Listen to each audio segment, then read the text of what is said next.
10K at Shields on a random Wednesday. How much money do you make? Well, a lot. And also, we were buying pew-pews. So I bank with Chase. If you guys know anything about Chase, Chase doesn't let you spend any money. I have a private client, and they just, every time I try to spend money. So Kevin just put his Amex in, paid for it. I paid Kevin. So, and Kevin had to make a video about it because if they can keep you distracted, they can keep you broke, okay? You focusing on politics or that girl in the gym or your family's this or your friends this,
try to like talk to me on like a human level and be like, yo, are you okay? Like, are you good? Like, what happened? Like, what led to this point? Could I help you? And none of that. It was like, no. It was like, oh, you buy it, like, and you need to go in here and fix this, or you're done. And so that's what I did. I went into that like hospital or whatever, and I was in there so dark for like a week or something. I don't know. I had no phone, no like access to the internet. I was in there with like real junkies and people going through it. I remember I shared a room. Like I was in a room. Like I don't have a lot of memories from it. I don't know if I just like deleted them from my brain, but like I was like in a room together like this, and there was a guy who was in the room with me, but there was a curtain separating us, and he was like connected to some machine, and he was breathing mad loud, and me and him would sleep like in that room together, and it was just so like daunting, like the sound of the machine and like hearing him, and then every now and then like a nurse would like come in with like a cup, and it's like here, here, here, and then they would leave, and then What's I'm just in like the cup? just like pills or something, like a cup with pills that like are supposed to help you. Wean off of? Yeah, you know what I'm saying? I was in there for like 6, 7 days. My dad had visited me. Nikon had visited me. My cameraman Jeff at the time came and visited me. So I saw them and talked to them, and that was like the little bit of like actual human interaction I had. But other than that, I was like pretty quiet and like didn't really talk to anyone. I was just like, again, like I would just lay in the bed in that room and just like sleep, just try to sleep until I got out. And then I got out, and I got out, and this fool crashed my car. This fool took my car while I was in the hospital and crashed it. The CEO at FaceTime. He took the car and I'm crashed laughing because how ridiculous that is. After all of the story you just said and him yelling at you and him being the reason, basically. One of the only things he asked, not even, did he even ask you to borrow it, or did he No, just tell he you? didn't ask He me to just borrow took it. the keys. Bro, he told Nikon, he lied to Nikon. He was like, Nikon, I talked to Adapt. He said I could use his car while he's in the hospital. A hospital, by the way, he threw me in. And the only reason I'm in there is because of a decision that he made that sent, you know what I mean? I'm not gonna start like getting all that. No, but for I mean, we heard the story. It's him. But anyways, Obviously, like anyways, go ahead. I get out of the hospital. I'm coming up to the crib. I open the garage. I see my Range Rover. The whole side of the Range Rover scratched. I'm like, wait a second. This is what I.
I go in the crib. I'm like, Nikon. I'm screaming at Nikon. I'm mad. Nikon, are you serious? Did you take my car while I was in the hospital and crash it? He's like, bro, what? He's like, Nikon. He's like, what are you talking about? Like, no, I would not do that. He's like, you said he could drive it. I'm like, you gave the car. I go out to the car. There's a baby seat. There's a car seat for a child in the back seat for his kid. He gave the car. He didn't take the car for himself. He gave my car to his wife, so his wife could go run errands with the kid in the back seat, and it crashed it. Bro. What is just this is just one of the moments with him where it's like you realize that he is the number one fraud that you will ever meet, because like this guy acted like he would constantly say stuff like, I never have to work again in my life. I just love doing this and that and this and that. And like, dude, I remember, I mean, it's not Bro. as bad as this story. It's random, but I remember our Counter-Strike team. Imagine me. I'm 21 years old, going to a Counter-Strike event. All the Counter-Strike pros are way older than us. I already feel like a little kid talking to them. And they're like, this guy's taking them out to team dinners and making them split the bill with him. Which maybe people, that may not sound like a big deal, but this guy's talking to everyone about how rich he is. Then he tells the players of his team, that's not what you do. Typically, you pay for the bill. He makes them split the bill. Like, there's just all these random fraud check. Like that, his car, like, could he not afford a car? He had to take yours and crash it. You can rent a car. Bro, are you serious? I look back, I'm thinking about it now, and I remember I called him and I asked him about it, and I somehow got gaslit into believing that he didn't do it. Bro, he was There was a car seat in the back seat of my car. he was a master manipulator. I forget I just let it go. I was like, oh, he said he didn't do it. Bro, I'm telling you, Stockholm syndrome. Bro, I'm like, oh, he said he didn't do it, y'all. Like, so I don't know, I guess. Fast forward, but like, from what I heard, I don't know if it's true. So this is not on record but what I was told is the way this guy got outed out of phase at the end of it all was he was funneling money and had his brother and his wife, the same one that crashed your car, on like salary or something. Dude, Bro. what a crazy, that guy is like, that's just a blur. When I really thought he was a real deal, full screen. Remember we were with full screen? Yeah, he made me lose so much money, by the way. Oh my God, go ahead. So full screen was our YouTube partner network Yes. at the time, and I Yes. got offered my new A contract. signing bonus, right? New contract, and there was a signing bonus on it, and I ran it by someone like, what do you think about this? He looks at it, he's like, I can get that signing bonus triple. Okay. I'm like, did you ever get it? I'm like, for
real? He's like, yeah, I'll do it. 5 minutes later, Full Screen sends me a contract. The signing bonus just tripled. I'm like, oh my god, he's legit. Like, Yeah. And like I had already heard stories from Banks and Tommy and you and everyone. Not like, me. I have a reverse story with that. But go ahead. Like everyone's like, yeah, like he showed me this, he showed me that. I'm like, wow, I'm seeing it. So like part of, I think that moment in particular really like, I remember like thinking like, damn, okay, Yeah. so this like No, that's the thing. Like, we had no experience with anybody like that. So anyone even just talking with the level of confidence he was talking would be like, okay. Yeah. I had the same thing. He wanted to bump my signing bonus from Full Screen.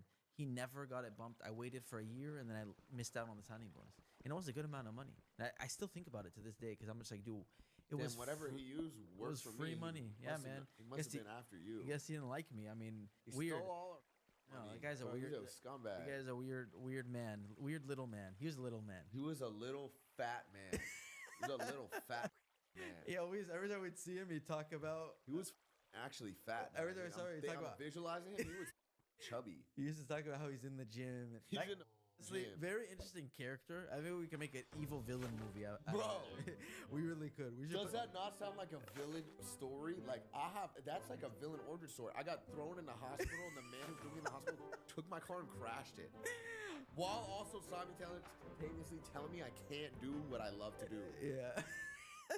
You lived it. Like what? No, he is an evil villain. Honestly, bro. he is. should have turned you into a villain. Thank God you didn't That's go. what I'm saying. I should have You gone didn't full Joker, bro. Yeah, you had a Joker face, but you got the tattoo on your arm. But thank God you didn't go after anyone. Nah, that guy was. Anyways, crazy. That stuff is insane. I mean, before we move on, obviously you being in the hospital without a phone for a week after all of that, like, I'm sure you came out of that with some lessons learned about yourself first and foremost, but like people around you too. Like, do you remember? Did that shift the way you viewed? I mean, it must have in some capacity changed the way you looked at all the things around you. But like, I'm not sure what happened immediately after that or what the next couple months were like. But I mean, it definitely like had an effect on me. I don't think I fully like processed how much though until a lot later on.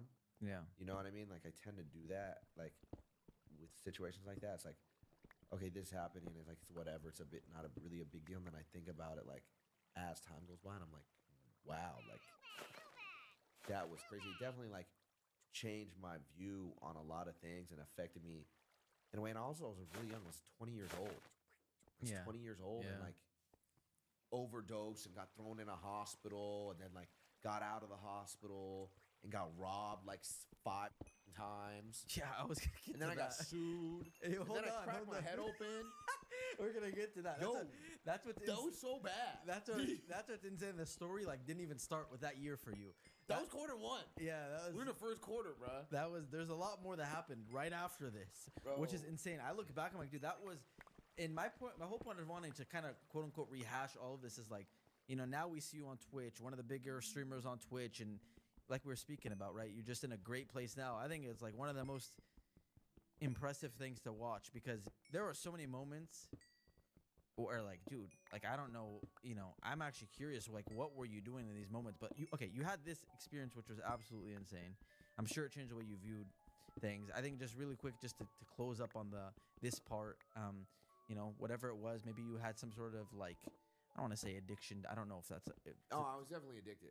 Okay. I was for sure addicted. Because I to know, drugs. okay, so for people that are maybe dealing with some form of addiction, I know you obviously last year too, you did a 7-day stream where you quit nicotine, right? So you were addicted for sure to that. Oh, right? yeah. Clearly, I'm That sure, more than unfortunately, anything. a lot of people watching this are probably vaping, which is a horrible habit. So Hitting the vape or, I don't think people use Juuls anymore. That's like 2016, huh? But like, whatever it is, all these e-cigs and vapes, a lot of people are getting addicted very young to this, unfortunately. So for someone that overcame 2 addictions, I guess, right, you could say, one of maybe I don't know what was harder, whether it was the pills or whether it was the nicotine, but like what kind of advice can you give people that are in a similar position? And by the way, a lot of people maybe don't even think they have some sort of addiction. I feel like that's probably the case a lot of Yeah, a lot of people like have that lie they tell themselves where it's like, oh, if I wanted to, I could stop. If I wanted to, I could quit. Even with vaping, I was like, oh, I don't own a vape. I just hit like the homies when they're around. Yeah. Obviously, there's more extreme cases with more extreme addictions. But I mean, what I would tell somebody, Like if you don't realize you have a problem and you don't think it's a problem and you're justifying it in your head, you're not gonna stop until something extreme happens, like you have a seizure and or you almost die or something like that, until you're just like, wow, now this is real. You know what I mean? So I mean, you have to realize that it's a problem. You can't live your life like that forever. The way that ends is not good. Yeah. 9 times out of 10. And then I don't know, too, I would say like being open with it, like talking to people, like holding yourself accountable too. Like what helped me with the nicotine one. The other one I really didn't have a choice. I got thrown, like I told you, I literally just got like thrown into a hospital and was like, okay. And you go about it that way. But with the nicotine, like I went public and made a documentary and researched deeply into how like bad it is for your health and all the ramifications to inhaling those carcinogenic chemicals and like smoking that as frequently as I would. And then I was like, okay, I'm gonna hold myself accountable and stream for the next 7 days. So if I do vape, if I do ever get caught smoking again and hit anything, nicotine, a cigarette, whatever, I'm gonna look like a straight fraud. Yeah. Like our friend, our CEO. Yeah, like I'm on it. I'm sitting here, I'm screaming, this is horrible. Like I'm interviewing victims. I'm going to the doctor and like breathing, like doing lung x-rays. And I'm like, now I'm gonna stream for 7 days.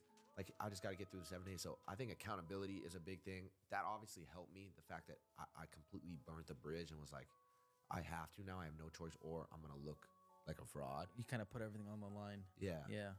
And thank God, by the way, I look back and like that's like the best decision I've made. One of the best decisions I've ever made, because it sparked Streaming career. for me.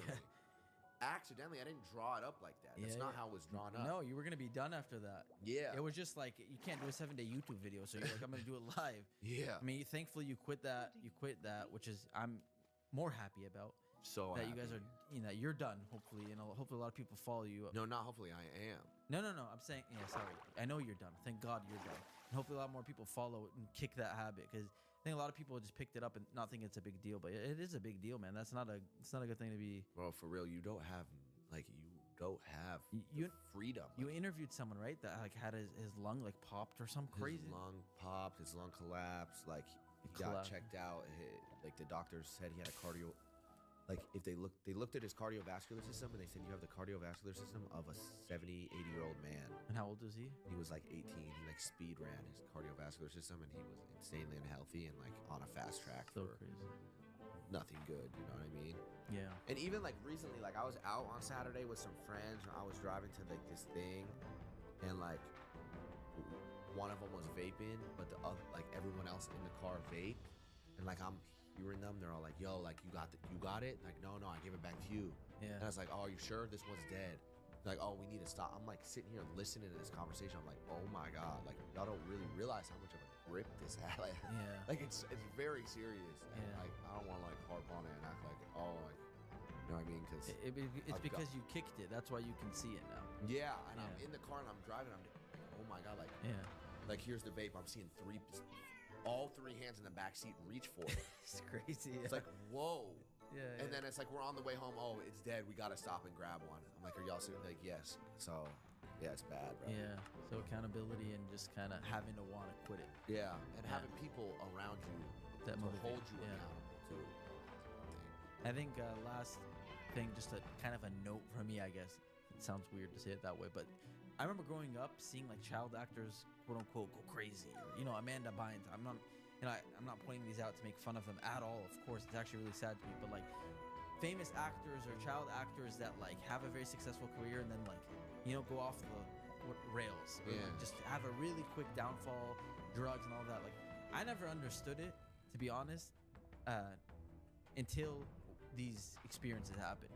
Until I saw like okay, your example, it's not as severe as some of the other examples. Obviously, Rain and Banks both had very public stuff as well. And it's like, what I realize is, dude, the high that you get, the natural high you get from achieving your goals, right? Like in New York, for example, this, like you said, 100,000 subscribers a month, 1 million views a video at some point we were getting. And the amount of money you're making is like beyond comprehension, right? So like you're at like, by 20 years old, you've kind of not just hit your goals, you've exceeded your goals times like 10x. Yeah. Right? So I feel like for a lot of people, after that, it's kind of like, all right, cool, what's next? I can imagine for a lot of the child actors that, like, this is just my analysis, that this happens to a lot of people. And if you don't have kind of something else that is, if your whole life is just that job or whatever it is, and you kind of accomplish it, dude, it's such an empty feeling.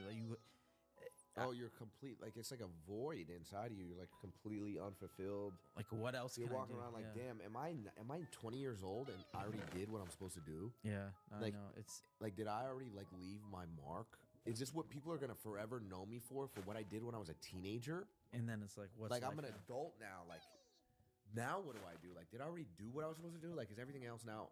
You know what I mean? Like I would Yeah. have these internal conversations and just be like, damn, like I don't know. Like I don't know. It's very easy to kind of like start lacking purpose for some people. I give all for myself personally. Like I know I heavily relied on my like friends at home that were disconnected from all of this, and family. And then for me, like honestly, my religion for me just kept me like okay. Like the main goal for me was not reaching a certain thing on YouTube, but it's like me trying to be the best that I can be in that. But I understand people that don't have an end goal. Like when you kind of complete it, it's just like, dude, what is next? And I don't think people would understand it. People think it's crazy. People are like, oh, you're just, To be honest, you're just a little kid. You made so much money. What are you complaining about? But like, it's not even about money. It's just like you really cannot understand it. I think most people, unless you like live through it or someone near you lives through it, and it's like, dude, it's like, it's a very weird thing, man. It's a very, very weird. that's what I would thing. I Yeah. would struggle with a lot. Like I would sit in the Newport house and I was so sad and so depressed, but I was still making YouTube videos every day. And then when I would stop making the video, I would like sit in my bed and I'd be like, why do I feel like this?